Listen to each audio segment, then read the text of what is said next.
সবাইকে স্বাগতম। গতকাল ছিল বিশ্ববিদ্যালয় দিবস।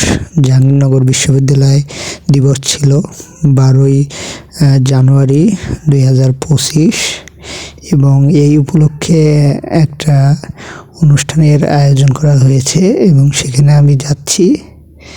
শুরুতেই দেখতে পাচ্ছেন যে আমি শহীদ মিনারের চারপাশে ঘুরতেছিলাম এবং দেখতেছিলাম যে কত সুন্দর করে সাজিয়েছিল এবং রাস্তার দুপাশে সুন্দর করে সাজিয়েছে এবং ক্যাফেটেরিয়ায় আসার পর দেখলাম যে এই জায়গাটাও অনেক সুন্দর করে সাজিয়েছিল।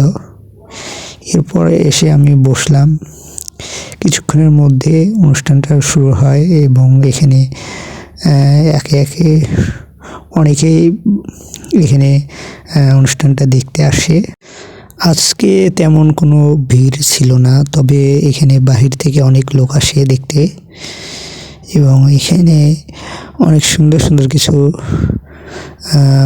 প্রোগ্রাম শুরু হয় এবং একে একে সবাই এখানে অংশগ্রহণ করে। অনুষ্ঠানটা শুরু হয় সন্ধ্যায় এবং এখানে সন্ধ্যার যে একটা শান্ত পরিবেশে সুন্দর একটা প্রোগ্রাম শুরু হয় এবং এখানে শান্ত পরিবেশে উপভোগ করে এবং শেষের যে নাচগুলো ছিল সব কয়েকটি অনেক সুন্দর ছিল এবং একদম আলাদা একটা এই নাচ ছিল এবং এটা অনেকেই সুন্দরভাবে উপভোগ করতেছিল এবং এইভাবেই শেষ হয় প্রোগ্রামটা এবং প্রোগ্রাম শেষে আমি চলে আসি এবং প্রোগ্রামটা দ্রুতই শেষ হয়, বেশি রাত হয়নি, তার আগেই শেষ করে দেয় অনুষ্ঠানটি। অসাধারণ ছিল।